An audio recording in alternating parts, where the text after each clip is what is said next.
রাসূলুল্লাহ সাল্লাল্লাহু আলাইহি ওয়াসাল্লাম এবং ইব্রাহিম আলাইহিস সালাম দুজনের মধ্যে অসাধারণ, অনন্য সাধারণ কিছু মিল আছে। প্রথম কথা হচ্ছে, নবী সাল্লাল্লাহু আলাইহি ওয়াসাল্লাম তিনি হচ্ছেন সমস্ত নবীগণের সাইয়্যিদ। সুবহানাল্লাহ।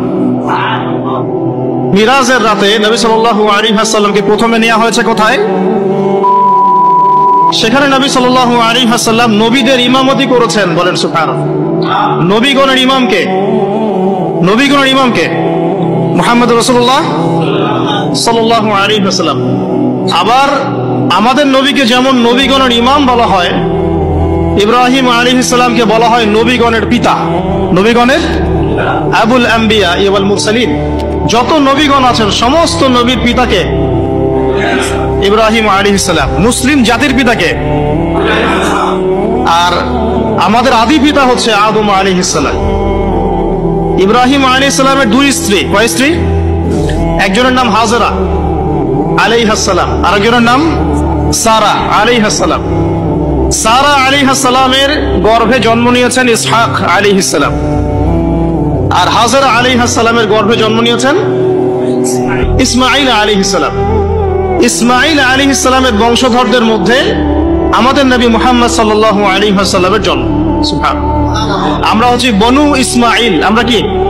বনু ইসমাঈল। আর ইসহাক আলাইহিস সালাম থেকে পরবর্তীতে ইয়াকুব আলাইহিস সালামের জন্ম। ইয়াকুব আলাইহিস সালামের আরেক এই ট্রাইব গুলো শুরু হলো কোথা থেকে? ইব্রাহিম আলাইহিস সালাম থেকে। এই কারণে তাকে বলা হয় নবীগণের পিতা। আমরা বলি father of nation, father of the nation, তাই বলি না? আর তিনি হচ্ছেন ফাদার অফ আম্বিয়া, নবীগণের পিতা। আর আমাদের নবী মুহাম্মদ সাল্লাল্লাহু আলাইহি ওয়াসাল্লাম নবীগণের নেতা, নবীগণের একজন পিতা আর একজন কি নেতা। তাহলে আমরা নেতার উম্মত। আমরা কার উম্মত? নেতার উম্মতের হাতে এখন নেতৃত্ব নাই। নেতার উম্মতের হাতে কি নাই? সারা বিশ্বের নেতৃত্ব কি নেতার উম্মতের হাতে আছে? নেতৃত্বের কথা বললেই এক শ্রেণীর মুনাফিক আছে, খারেজি মারা শুরু করে।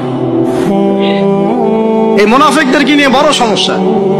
এরা তাসবিহ, তাহলিল, জিকির, আজকার, নামাজ, রোজার মধ্যে ইসলামকে রাখতে চায়। ইসলামকে সমাজ, অর্থনীতি, রাষ্ট্রে নিয়ে যেতে চায় না।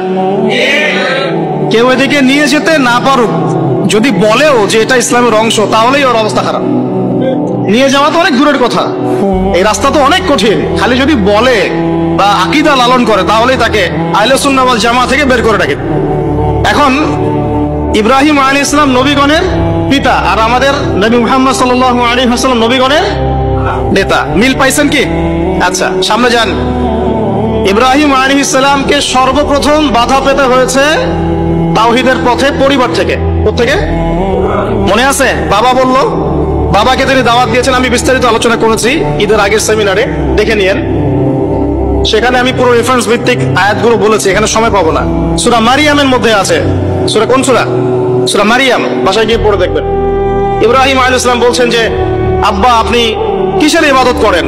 শোনেও না, দেখেও না, উপকারও করতে পারে না, অপকারও করতে পারে না। তার বাবার নাম কি বলেন? আজার। কি নাম? ওই এলাকার রাষ্ট্রনেতার নাম ছিল নমরুদ। কি নাম ছিল? 400 বছর হায়াত পেয়েছিল। কত বছর? 400 বছর হায়াত পাওয়ার পরে বলছে যে আমি আল্লাহ। নাউজুবিল্লাহ। একটা পর্যায়ে গিয়ে মানুষ দেখছে যে এত বছর ধরে বেঁচে আছি, আমার তো কিছুই হয় না, তখন বলছে যে সেই রব। নাউজুবিল্লাহ। ঠিক ফেরাউনের মতো। কি বলেছিল ফেরাউন? আনা রব্বুকুমুল আ'লা। কি বলেছিল? আমি তোমাদের মহান রব বলেছিল না? এই যে মিল পাচ্ছেন। ফেরাউনের ঘরে আল্লাহ পাক যেমন মূসাকে জন্ম দিয়েছেন, মানে মূসাকে প্রতিপালন করেছেন, জন্ম তো দেন নাই, প্রতিপালন করেছেন, ঠিক তেমনি আজারের ঘরে আল্লাহ রাব্বুল আলামিন তাওহীদের শেকড় ইব্রাহিম আলাইহিস সালামকে জন্ম দিয়েছেন। বুঝতে পারছেন? ঠিক ওই রকমই আল্লাহ রাব্বুল আলামিন আবু জেহেলদের সমাজে মুহাম্মদ সাল্লাল্লাহু আলাইহি ওয়াসাল্লামকে জন্ম দিয়েছেন। মানে যেখানে যত বেশি জাহেলিয়াত, সেখানে তত শক্তিশালী মুমিনের জন্ম হবে ইনশাআল্লাহ। তাহলে এখন কি সমাজে জাহেলিয়াত কম না বেশি? তাহলে আমাদেরকেও শক্তিশালী মুমিন হতে হবে নাকি? আল্লাহ তৌফিক দান করুন। ইনশাআল্লাহ যত বেশি জাহেলিয়াত ছড়াবে, তত বেশি শক্তিশালী তাওহীদপন্থী মানুষের জন্ম হবে ইনশাআল্লাহ। আর আমি যদি না হতে পারি, এটা আমার ব্যর্থতা। আমি না হতে পারলে কার ব্যর্থতা? আপনি না হতে পারলে আপনার ব্যর্থতা। কিন্তু আল্লাহ পাক যাকে কবুল করবেন সে হবেই ইনশাআল্লাহ। তো এই কবুলিয়াতের মধ্যে যদি আমরা পড়ি তাহলে আমরা ধন্য হলাম না? এই কবুলিয়াত কি এমনি এমনি আসবে না? দোয়া করতে হয়, আল্লাহর কাছে চাইতে তো হয়, দোয়া করতে হয় যে আল্লাহ আমাকে কবুল করো, আল্লাহ আমাদেরকে কবুল করো। এই শিরক, এই বেদাত, এই হারাম দোয়া না করলে তো আল্লাহ পাক কবুল করবেন না। আল্লাহ পাক দোয়া করতে বলেছেন না? আল্লাহ পাক তৌফিক দান করুন, আমিন। যেখানে ফিরআউন সেখানেই মূসা, যেখানে আবু জাহেল সেখানেই মুহাম্মদ সাল্লাল্লাহু আলাইহি ওয়াসাল্লাম, যেখানে আজার সেখানে কে? ইব্রাহিম আলাইহিস সালাম। তো প্রথম বাধা পেয়েছেন পরিবার থেকে। বাবা বলল বাড়ির থেকে বের হয়ে যান। ইব্রাহিম আলাইহিস সালাম দাওয়াত দিচ্ছেন বাবাকে, আব্বা আপনি আমার কাছে জ্ঞান এসেছে, সেই জ্ঞান অনুসরণ করেন। আপনি যে মূর্তিগুলোর উপাসনা করছেন, আমি ভয় করি যে আল্লাহ আপনাকে শয়তানের দলভুক্ত করে দিবেন, আযাব দিবেন আপনার প্রতি। পড়ে নিয়েন সূরা মারিয়াম। তখন আজার তিনি বলছেন, আজারকে নমরুদের প্রধান পুরোহিত, নমরুদ গভর্নমেন্টের প্রধান কি?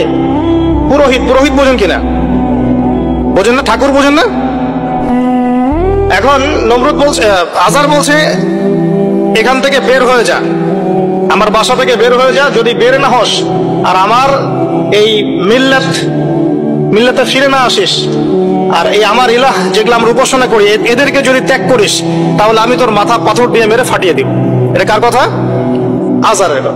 ইব্রাহিম আলাইহিস সালাম তর্ক করলেন না, বললেন সালামুন আলাইক, আপনার উপর শান্তি বর্ষিত হোক। তিনি চলে গেলেন। বাড়ি থেকে কি হলেন? মানে প্রথম বাধাটা তিনি পেলেন কোত্থেকে? পরিবার থেকে। ঠিক মুহাম্মদ সাল্লাল্লাহু আলাইহি ওয়াসাল্লামের জীবন দেখেন, এই দুইজনের জীবনই পড়ে দেখবেন আগামী 7 দিনের মধ্যে, ঠিক আছে? আচ্ছা, এই ঘটনা মুহাম্মদ সাল্লাল্লাহু আলাইহি ওয়াসাল্লামের সাথেও ঘটেছে। তার আশপাশে আছে আবু জাহেল, আবু লাহাব, উতবা, সাইবা। এরা কারা? এরা কি পর না আপন? নিজের বংশের লোক না? নিজের পরিবারের লোক না? ব্যাস, তার সাথে বিরোধিতা শুরু হলো আগে পরিবার থেকে। ইব্রাহিম আলাইহিস সালাম যেমন পরিবারকে আগে দাওয়াত দিলেন, আমাদের নবীও তেমনি আগে পরিবারকে দাওয়াত দিয়েছেন। প্রথমে সে পরিবারকে ইসলামের দাওয়াত দিয়েছেন, কিছু কিছু মানুষ কবুল করেছে। এবার খাদিজা রাদিয়াল্লাহু আনহা, আলী ইবনে আবি তালিব, যায়েদ ইবনে হারেসা ইত্যাদি। আবার আবু জাহেল, আবু লাহাব এরা আবার কবুল করলো না, আবু তালেব এরা আবার কবুল করলো না। তো এখানে আমরা বুঝতে পারছি দিন প্রচার প্রসার প্রতিষ্ঠার জন্য আগে পরিবার থেকে স্টার্ট করতে হবে। আগে পরিবারে দাওয়াত দিতে হবে। পরিবার বর্গ যদি লাইনে আসে আলহামদুলিল্লাহ, না আসলে তাদেরকে তাদের জায়গায় ছেড়ে দিতে হবে, নিজের রাস্তা খুঁজে নিতে হবে। ঠিক মুহাম্মদ সাল্লাল্লাহু আলাইহি ওয়াসাল্লামও কিন্তু পরিবারকে দাওয়াত দিলেন, পরিবার কবুল করলো না, তিনি তার পথে চললেন। তিনি কি বসে গিয়েছিলেন? সমাজে দাওয়াতি কাজ চলমান থাকলো। এই যে মিল পাচ্ছেন মুহাম্মদ সাল্লাল্লাহু আলাইহি ওয়াসাল্লাম ইব্রাহিম আলাইহিস সালামের জীবনে। এবার আরো সামনে যান। পরিবারের পরে ইব্রাহিম আলাইহিস সালামকে বাধা দিয়েছিল তার সমাজ। তার কি? সমাজ, সোসাইটি। সমাজের মধ্যে দাওয়াতি কাজ করছেন।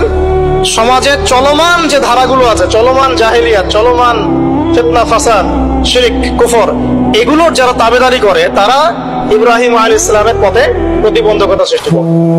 কেউ বলছে ওই যে চন্দ্র আমার রব, কেউ বলছে তারকাগুলো রব, কেউ বলছে সূর্য রব। হায়দা একবার ইব্রাহিম আলাইহিস সালাম বুঝতে পারলেন যে এগুলো তো আমার রব নয়।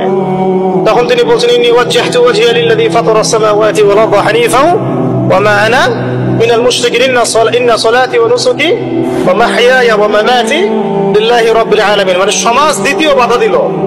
ঠিক একই ভাবে মুহাম্মদ সাল্লাল্লাহু আলাইহি ওয়াসাল্লামকেও দ্বিতীয় বাধা কে দিয়েছে? সমাজ। কি বাধা? সমাজের মানুষ তাকে গালিগালাজ করা শুরু করেছিল। তাকে মোটামুটি ভাবে 15টা গালি খেতে হয়েছে। কতগুলা বলেন? কাকে গালি দিয়েছে?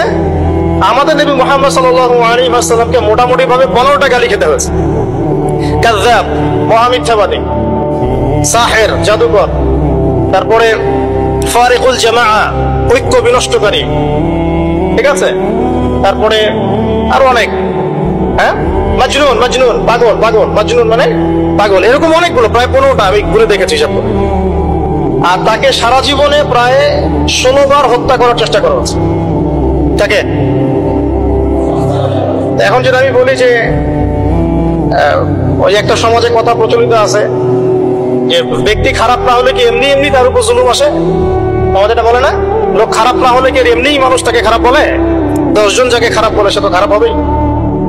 মুহাম্মদ সাল্লাল্লাহু আলাইহি ওয়াসাল্লামকে 16 বার হত্যা করার চেষ্টা করা হয়েছে। এমনকি মক্কা বিজয়ের পরেও তাকে একবার হত্যা করার চেষ্টা করা হয়েছে।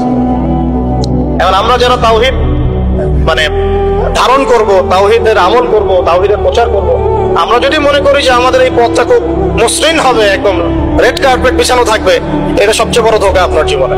কখনোই এমন হবে না, কখনো এমন হয়ও নাই, কখনো এমন হবেও না। যদি হয় তাহলে বুঝতে হবে যে আপনি হকের পথে নাই। যদি আপনার আমার গায়ে একটা ফুলের টোকাও না পড়ে, বুঝতে হবে যে আসলে আমরা হকের পথে নাই। এটাই সত্য কথা, কেউ বলুক আর না। এই যে ইমাম ইবনে তাইমিয়া রাহিমাহুল্লাহর কথা আমরা বলি, নাম শুনেছেন কিনা? তার উপর যে পরিমাণ নির্যাতন এসেছে এটা আপনি কল্পনা করতে পারবেন না। আর আজকে আমি তারই আকীদা, তার আদর্শের কথা বলছি সমাজে, বাট আমার গায়ে একটা ফুলের টোকাও পড়ে। তাহলে কোনটা প্রকৃত আর কোনটা কথিত বুঝতে হবে। আবু হানিফা রাহিমাহুল্লাহ বরেণ্য ইমামদের 4 জনের একজন। তার তো টাকা পয়সার অভাব ছিল না, খ্যাতির অভাব ছিল না। নিজের টাকা পয়সা খরচ করে বোর্ড গঠন করেছেন, ফতোয়া বিভাগ, অসামান্য খেদমত ইসলামের জন্য। তারপরও শেষ বয়সে তাকে জেলখানায় বিষ প্রয়োগে হত্যা করা হয়েছে। তাহলে বুঝতে হবে ইব্রাহিমের পথে যারা চলবে, মুহাম্মদ সাল্লাল্লাহু আলাইহি ওয়াসাল্লামের আদর্শে যারা চলবে, তাদের মতোই তাদের উপর বালা মুসিবত বিপদ আপদ আসতে পারে। আসতে পারে না, আসলে আলহামদুলিল্লাহ। না আসলে আলহামদুলিল্লাহ কেন বললাম? আল্লাহ পাক চাইলে মুসলিমদেরকে শক্তিশালীও করতে পারে। যেমন সুলাইমান আলাইহিস সালামের যুগে মুসলিমরা শক্তিশালী ছিল, দাউদ আলাইহিস সালামের যুগে মুসলিমরা কি ছিল? শক্তিশালী ছিল। উমর ইবনে খাত্তাবের যুগে মুসলিমরা শক্তিশালী ছিল। আল্লাহ পাক চাইলে ওই রকম করেও নিয়ামত দিতে পারেন, আবার এভাবে পরীক্ষা নিতে পারেন। দুটো রাস্তাই হতে পারে। তো বেশিরভাগ ক্ষেত্রে যা হয়েছে পরীক্ষা এসেছে। এখন সমাজ বাধা দিল ইব্রাহিম আলাইহিস সালামকে, একই বাধা মুহাম্মদ সাল্লাল্লাহু আলাইহি ওয়াসাল্লামকেও দেয়া হয়েছে। তাকে গালি খেতে হয়েছে, এই যে পিঠের উপরে উটের নাড়ি ভুঁড়ি চাপিয়ে দেওয়া হয়েছে, তার গলায় চাদর দিয়ে ফাঁস দেওয়ার চেষ্টা করা হয়েছে, উহুদের মাঠে তার দাঁত শহীদ হয়েছে। 3 বছর, তিনটা বছর, 3 দিন ঘন্টা না, 3টা বছর নবী সাল্লাল্লাহু আলাইহি ওয়াসাল্লামকে সাহাবীদেরকে একসাথে কিছু পাহাড়ের নিচে, ওটাকে বলে শিয়ারে আবু তালেব, এখানে রেখে দেওয়া হয়েছে 3 বছর। Boycott, socially boycott. কেউ তাদের সাথে কথা বলবে না, তাদেরকে খাবার দিবে না, তাদের সাথে বিয়ে শাদী করবে না, কিছুই করবে না। এক ঘরে করা, বোঝেন না? এক ঘরে করা, একদম সোশ্যালি বয়কট। 3 বছর গাছের ছাল পাতা খেয়ে তারা থেকেছে। 3 বছর। আমাদের নবীর কথা বলছে, আমাদের নবী যার আগেও কোনো গুনাহ নাই, পরেও কোনো গুনাহ নাই, যিনি কোনোদিনও নিজের স্বার্থে কোনো কাজ করেন নাই, সব করেছেন আমাদের জন্য, তাদের জন্য। এমনকি তাকে দোয়া করার ইখতিয়ার দেওয়া হচ্ছে, আপনি একটা দোয়া করেন, যা চাবেন তাই দিব, আল্লাহ পাক বলছেন। আর তিনি বলছেন এই দোয়াটা আমি রেখে দিলাম, পরকালে আমি আমার উম্মতের জন্য সুপারিশ করবো। তিনি কি নিজের স্বার্থে কোনো কাজ করেছেন? তার উপরে এত জুলুম কেন আসলো তাহলে? ওই যে যারা ইব্রাহিম আলাইহিস সালামের তাওহীদের চর্চা করবে, মুহাম্মদ সাল্লাল্লাহু আলাইহি ওয়াসাল্লামের সুন্নতের চর্চা করবে, তাদের উপরে এটা আসবে। আর এখানে সুবিধাবাদী ইসলাম পালন করলে আপনার কোনো সমস্যা নাই। সুবিধাবাদী ইসলাম কেমন? মসজিদের সভাপতি হবেন, সুদও খাবেন, সমস্যা নাই। আপনি 5 ওয়াক্ত নামাজও পড়বেন, ঘুষ খাবেন। আপনি রোজা রাখবেন, এদিকে মাশাআল্লাহ যাকাত দিবেন না। আপনি মাঝে মাঝে নফল দান সদকা করবেন, যাকাত দিবেন না। হজমরা করবেন, বছর বছর হজমরা করবেন, করে এসে সমাজে আল্লাহ বিরোধী যত লজ আছে সব বসানো শুরু করবেন। বুঝতে পারছেন না? এইগুলো সুবিধাবাদী ইসলাম। আমরা তো বলি যে 90% মুসলিমের দেশ, এটা একটা মিথ্যা কথা। এই কথাটা একটা মিথ্যা কথা। মুসলমানের সংজ্ঞাই জানি না আমরা, মুসলমান কাকে বলে। আমি একটু পর দেখাচ্ছি মুসলমান কাকে বলে। দেখ, মুসলমান কাকে বলে আপনাকে আমি একটু বোঝানোর চেষ্টা করছি, আমি বোঝাতে পারি না। আমার একটা সমস্যা ফিল করছি আমি লাস্ট 5 বছর থেকে, যে যা বুঝতে পারছি এটা বুঝাতে পারছি না। জানি না এই সমস্যা কবে দূর হবে। আর এই সমস্যা বাড়তেই আছে, যত বেশি আমি ওলামায়ে কেরামদের সোহবতে গিয়ে পড়ে আছি, তত বেশি আমার মধ্যে প্রবলেমটা বাড়ছে। আর আমি বুঝতে পারছি অনেক কিছু আপনাকে বোঝাতে পারছি। আমি বুঝতে পারছি যে মানে আসলে কিছুই হচ্ছে না, ফ্যান্টাসি। এটা যে অ্যাপ্রোপ্রিয়েট ভাষা প্রয়োগ করে বোঝাবো এটা আমি পারছি না। বুঝতে পারছি সারা ওয়ার্ল্ডে মুসলিমদের এমন দুরবস্থা, কিন্তু আমি আপনাকে বোঝাতে পারছি। আর কোনো কোনো ক্ষেত্রে 30-40% কথা বলা আমাদের জন্য জায়েজ, বাকি 60% কথাবার্তা আমরা বলতে পারবো না। কেন বলতে পারবো না এটা আমাকে জিজ্ঞাসা করতে আসেন না। আপনার মধ্যে ম্যাচুরিটি থাকলে আপনি বুঝে নেন। কথা কি বুঝতে পারছেন? এখন 90% মুসলিমের দেশ, মুসলিম কাকে বলে? আল্লাহ রাব্বুল আলামিন আমাকে বলেছেন, দেখেন আপনাকে আমাকে বলেছেন 5 ওয়াক্ত নামাজ পড়। আমি একটু ফ্র্যাঙ্কলি বললাম, 5 ওয়াক্ত নামাজ তোমরা পড়ো, 5 ওয়াক্ত নামাজ কায়েম করো। এই 5 ওয়াক্ত নামাজটুকু মুসলমানরা এখন পড়ে না। আপনি ফজরের নামাজে দেখেন তো কয়জন জামাতে আসে, কয়জন ফজরে উঠে নামাজ পড়তে পারি আমরা? আমরা তো বড় বড় কথা বলি, ইকামতের দিন। কারা এগুলো করবে? যারা পরীক্ষিত। কারা বদরে যুদ্ধ করবে? যারা পরীক্ষিত, মক্কা 13 বছর পরীক্ষা দিয়ে আসছে, তারা না বদরে যুদ্ধ করবে। আমি তো আকাশ থেকে তপাস করে একজন পরে বদরে যুদ্ধ করতে পারবেন না, পারবেন? একটা ট্রেনিং পিরিয়ড ছিল 13 বছর। কত বছর? 13 বছর নবী সাল্লাল্লাহু আলাইহি ওয়াসাল্লাম তাদেরকে প্রশিক্ষিত করে করে করে করে করে এই জায়গায়। প্রশিক্ষণটা কিসের প্রশিক্ষণ? তরবারের, আধ্যাত্মিক প্রশিক্ষণ, ইমানের প্রশিক্ষণ। আপনাদের কি মনে হয় আবু সুফিয়ানের বাহিনী বেশি শক্তিশালী ছিল না বদরের বাহিনী বেশি শক্তিশালী ছিল? বাহ্যিক ভাবে ওদের বাহিনী বেশি শক্তিশালী ছিল। ওদের কাছে অস্ত্র বেশি ছিল, সৈন্য বেশি ছিল, ট্রেনিং বেশি ছিল, বড় বড় লড়াকু যোদ্ধা ওদের। আর এদিকে মিসকিন কিছু মানুষ, গায়ে গায়ে গোস্ত নাই। হ্যাঁ, আবু বকর সিদ্দিক রাদিয়াল্লাহু আনহু কেমন মানুষ ছিলেন মনে করেন? হ্যাঁ, 6 প্যাক মনে করেন? রুগ্ন মানুষ ছিলেন, দুর্বল মানুষ। দুর্বল মানুষ, দুর্বল মানে কোন দুর্বল বলছি? ফিজিক্যালি দুর্বল কথা, মানে ফিজিক্যালি তিনি খুব বেশি মানে শক্তিশালী, লম্বা চওড়া এরকম ছিলেন না, ছোটখাটো শুকনা হ্যাংলা পাতলা মানুষ ছিলেন। তো এই মানুষটা বদর যুদ্ধ করেন না কিসের শক্তিতে? সামরিক প্রশিক্ষণের শক্তিতে? ইমানের শক্তি, ইমানের। যদি মানুষের মধ্যে ইমানের প্রশিক্ষণ না থাকে, পারমাণবিক অস্ত্র দিলেও সে যুদ্ধে জিততে পারবে না। কথা বুঝতে পারছেন? তখন দেখা যাবে, আর তখন দেখা যাবে গুটি কয়েক কাফেরের হাতেই মুসলিমরা একদম শেষ। সারা বিশ্বে এমন হচ্ছে না? মুসলমানরা মার খাচ্ছে না? এটার জন্য তারা, তাদের ক্রেডিট না, মুসলমানদের ডিসক্রেডিট, কারণ আমরা ইমানের লেভেল থেকে নেমে গেছে অনেক বেশি। যাই হোক, আমি বোঝাচ্ছিলাম এখানে যে দেখুন 5 ওয়াক্ত নামাজটুকু পড়তে পারে না। সম্পদ হয়েছে, আল্লাহ বলেছেন যে 2.5% যাকাত দিও। বেশি চান নাই তো? 2.5% মানে কতটুকু? 100 টাকা, 2.5 টাকা। খুব বেশি ক্ষতি হয়ে যাবে দিলে। মানুষ আর যাকাত দেয় না। আল্লাহ পাক বলেছেন যে তোমরা জেনার ধার কাছেও যেও না। যুবকদের মধ্যে 5% যুবক খুঁজে পাবেন না জেনা থেকে মুক্ত আছে। অনেস্টলি বলেন, জেনা মানে তো আমি শুধু সরাসরি ফিজিক্যাল রিলেশন বোঝাচ্ছি না, জেনার তো আরো ক্যাটাগরিজ আছে, আছে না? কে কয়জন যুবক পাবেন হারাম অ্যাফেয়ার্স করে না, কোন দেখে না, এই যে মুভিজ গুলো অনলাইনে বসে বসে এগুলো ঘাটাঘাটি করে না, নায়ক নায়কের নাম জানে না। যুবকরা টিকটক খেলে, টিকটক ব্যস্ত থাকে, কিশোর গ্যাংয়ে যোগ দেয়, মোবাইল ফোন একটা ধরাই দিয়েছেন, ব্যাস জীবনটা শেষ, ওইটাই তার সবকিছু। আর যে মেয়ের হাতে মোবাইল দিয়েছেন বাড়ির বাবা, ওই মেয়ের জীবনটা ধ্বংস করে দিচ্ছে। সে শুধু একাই ধ্বংস হবে না, কিন্তু সে আরো 10 জনকে ধ্বংস করবে। তো দেখেন আল্লাহ পাক খুব সামান্য কিছু চাইছেন, বাবা একটু নামাজটা পড়তে আয়, ব্যাস একটু কোরআনটা তেলাওয়াত করা শেখ, কোরআনটা চর্চা কর, নবীর সুন্নাহ মাফিক একটু জীবনযাপন করার চেষ্টা কর। এতটুকুই পারি না। আর ইব্রাহিম আলাইহিস সালামকে আল্লাহ পাক বলছেন তোমার সন্তানকে কুরবানি করে দাও, জবাই করে দাও, তোমার সন্তানকে জবাই করে দাও। শেষ, তোমার সন্তানকে কি করো ভাই? সন্তান জবাই করার পরে আপনাকে নামাজ পড়তে বলেছেন, আল্লাহ পাক সেটাই পড়তে বলেছেন।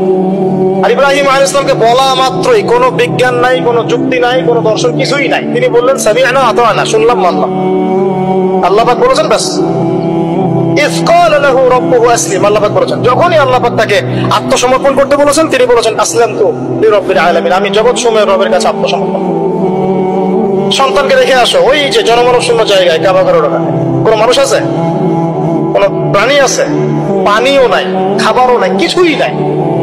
কোন পাগল ওই কাজ করতো নাকি যুক্তি বিজ্ঞান দর্শন দিয়ে? বলেন, আপনার কি লজিকে ধরে এটা? আপনি আমি পারবো আমার সন্তানটাকে রেখে আসতে, আমার স্ত্রীকে রেখে আসতে? ইব্রাহিম আলাইহিস সালাম করলেন। এই যে যখনই আল্লাহর হুকুম এসেছে তখনই নিজের মাথাটাকে সমর্পণ করা, এটাকে আল্লাহ পাক বলছেন ইসলাম। এটা কি বলছেন? এটাই ইসলাম। এখানে আমার যুক্তির দরকার নাই, বিজ্ঞানের দরকার নাই। থাকতে পারে বৈজ্ঞানিক ব্যাখ্যা, আমার না জানলেও চলবে। থাকতে পারে যুক্তি, না জানলেও চলবে। থাকতে পারে কোনো দর্শন, না জানলেও চলবে। আল্লাহর হুকুম এটাই বড় কথা, ব্যাস। এর নাম হলো ইসলাম। এখন বলেন এই ইসলামের আওতায় কত পার্সেন্ট মুসলিম আছে বাংলাদেশে? আল্লাহ পাকের হুকুম আসছে, বাস মাথা পেতে গেছে। বলেন এখন দেখি। তো এই যে আমরা বলি 90% মুসলিমের দেশ, একটা ডাহা মিথ্যা কথা। যাই হোক, আমরা শেষ করে দিই, আমাদের নামাজের পরে ইনশাআল্লাহ আমরা আলোচনা করবো। তো যেমন ইব্রাহিম আলাইহিস সালাম জীবনের পদে পদে এভাবে আত্মসমর্পণ করেছেন, ঠিক তেমনি মুহাম্মদ সাল্লাল্লাহু আলাইহি ওয়াসাল্লাম পুরো জীবনভর যখনই আল্লাহর যে হুকুম এসেছে মাথা পেতে নিয়েছে। মিল আছে না? সমাজ বাধা দিয়েছে ইব্রাহিম আলাইহিস সালামকেও, মুহাম্মদ সাল্লাল্লাহু আলাইহি ওয়াসাল্লাম, তারা উভয়ই সমাজের এই প্রচলিত জাহিলিয়াতের বিরুদ্ধে লড়াই করেছে। ইব্রাহিম আলাইহিস সালামকে আগুনের পরীক্ষা দিতে হয়েছে, তাই না? আর নবী সাল্লাল্লাহু আলাইহি ওয়াসাল্লাম বললাম 15টা গালি খেতে হয়েছে, 16 বার হত্যা করার চেষ্টা করা হয়েছে। ইব্রাহিম আলাইহিস সালাম বলতেন হাসবি আল্লাহ ওয়া নি'মাল ওয়াকিল। সারা জীবন নবী সাল্লাল্লাহু আলাইহি ওয়াসাল্লাম বলেছেন হাসবুনাল্লাহু ওয়া নি'মাল ওয়াকিল। সূরা তাওবার শেষের দিকে পড়ে দেখেন। ইব্রাহিম আলাইহিস সালামকে শেষমেশ ওই এলাকার সমাজ ছেড়ে চলে যেতে হলো। ঠিক একইভাবে মুহাম্মদ সাল্লাল্লাহু আলাইহি ওয়াসাল্লামকে 13 বছর জুলুম সহ্য করার পরে চলে যেতে হলো মদিনায়। মিল আছে? ইব্রাহিম আলাইহিস সালামের সাথে কেউ নাই, তার স্ত্রী সারা আর এক স্ত্রী হাজেরা। মুহাম্মদ সাল্লাল্লাহু আলাইহি ওয়াসাল্লামের সাথেও খুব বেশি মানুষ নাই, কোটি কয়েক কিছু সার। ইব্রাহিম আলাইহিস সালামের লেগেসি বহন করেছেন তার সন্তানরা, আর এদিকে নবী সাল্লাল্লাহু আলাইহি ওয়াসাল্লামের লেগেসি বহন করেছেন আবু বকর, ওমর, উসমান, আলীর মতো মানুষ রাদিয়াল্লাহু। ইব্রাহিম আলাইহিস সালামের আদর্শ সারা দুনিয়া ছড়িয়ে পড়েছে, পড়ে নাই? ঠিক মুহাম্মদ সাল্লাল্লাহু আলাইহি ওয়াসাল্লামের আদর্শ, তার দ্বীন দেখেন আজকে সারা বিশ্বের আনাচে কানাচে ছড়িয়ে গেছে। সবাই ইসলামকে স্বীকার তো করে, এটা আল্লাহর পক্ষ থেকে আসছে। কেউ হয়তো আত্মসমর্পণ করে, কেউ করে না।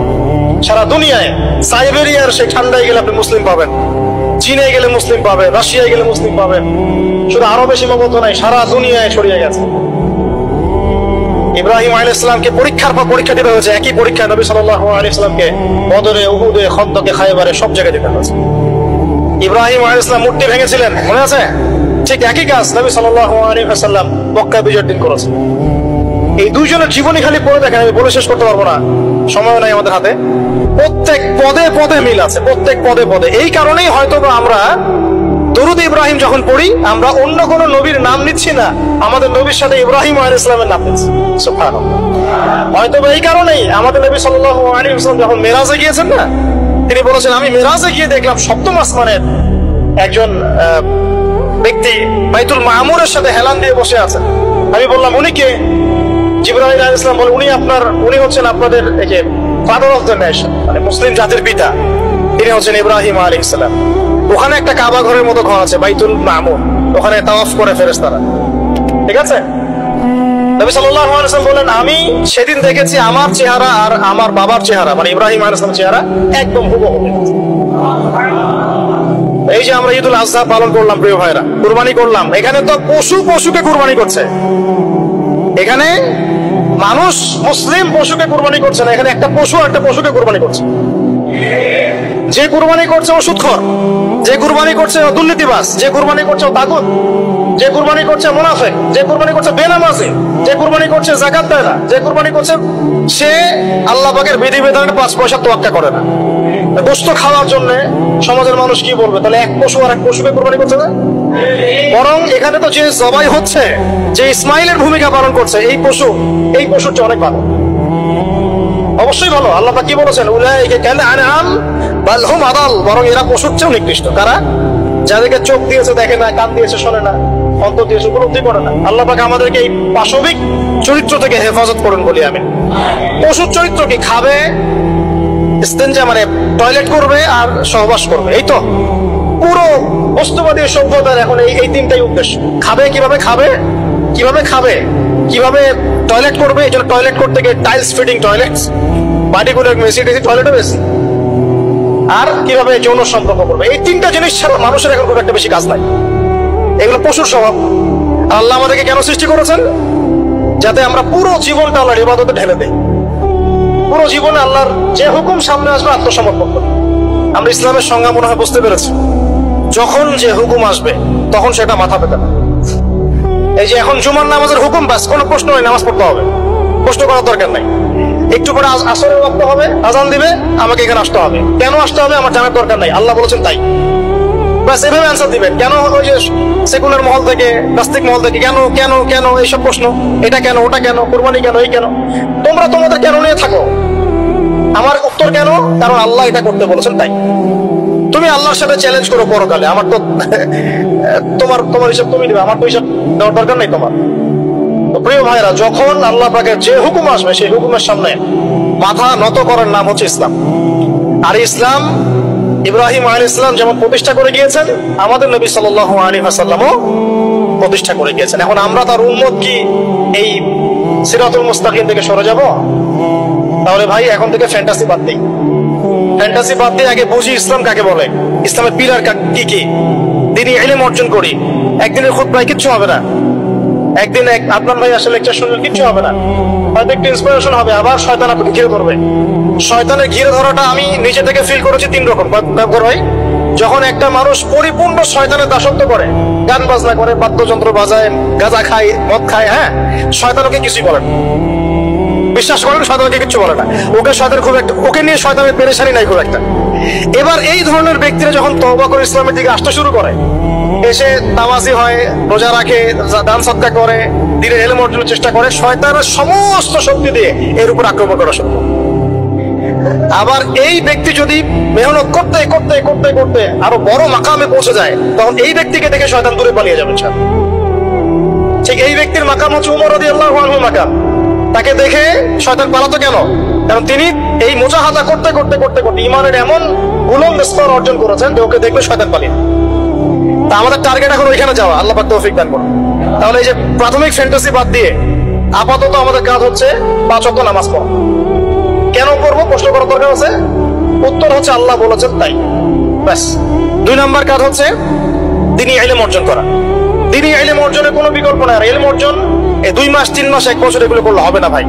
এই মাঝখান থেকে একটা বই টান দিচ্ছেন, ওই একটা বই টান দিচ্ছেন, অমুক রাইটের একটা বই পড়লাম, অমুক তমুক একটা পড়লাম, এভাবে হবে না। 98% যুবক এভাবে পড়াশোনা করে আমাদের জেনারেল শিক্ষিত। 98% যুবক এভাবে পড়াশোনা করে, জেনারেল শিক্ষিত।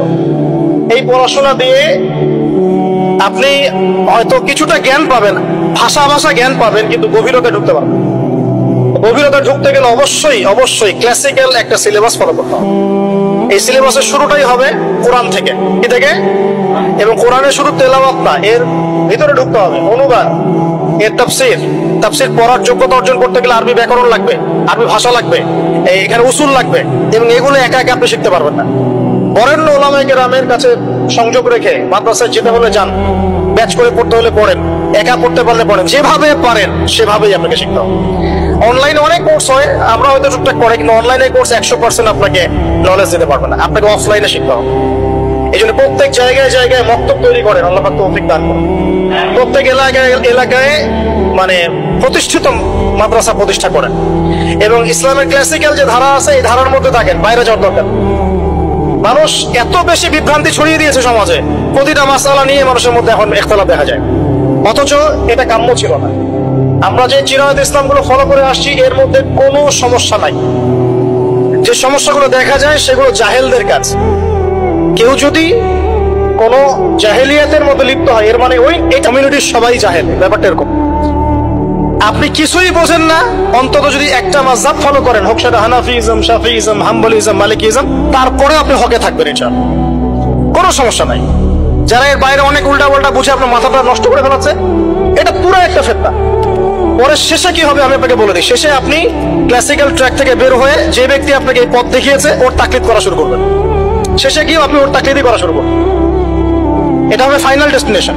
ওর চেয়ে ভালো আপনি বরেণ্য ইমামদের তাকলিদ করেন, তাও ভালো। যদি আমল করতে গিয়ে দেখেন কোন আমল কোরআন সুন্নাহ থেকে একটু বাইরে চলে যাচ্ছে, মনে হচ্ছে যে ভালো দলিল মনে হচ্ছে আছে, তাহলে ওটাই ফলো করেন, সমস্যা কি? ওপেন মাইন্ডেড হন, কিন্তু ক্লাসিক্যাল ধারা থেকে বের হয়ে যায়। ঘর থেকে বের হয়ে গেলে আপনাকে শকুনে খেয়ে ফেলবে। তো ভাই শেষ করে দেই, 2 মিনিট। ইলম অর্জন করতে হবে উলামায়ে কেরামের কাছে গিয়ে, একা একা হবে, একা মোটেই হবে না। আর কিছু সাবজেক্ট বললাম, এগুলোর সাথে আপনার হাদিস থাকতে হবে, আপনার আকীদা থাকবে, আকীদা তাহাবিয়া থাকবে, আপনার সিরাত থাকবে, ইতিহাস থাকবে, অর্থনীতি থাকবে। এভাবে আস্তে আস্তে আপনি উলামায়ে কেরামের কাছে যখন বসবেন, তারা আপনাকে সিলেবাস করে দিবে যে এগুলো পড়লে আস্তে আস্তে তোমরা ভালো জায়গায় যেতে পারো। আপনাকে আলেম হতে হবে, কি হতে হবে? আমরা তো আলেমদের অনেক ভুল ধরাতে ব্যস্ত না। ফেসবুক আছে আমাদের হাতে, ফেসবুক মানেই তো মানে শুয়ে জিহাদ করা যায়, ফেসবুকে কম্বলের নিচে শুয়ে জিহাদ করা যায়।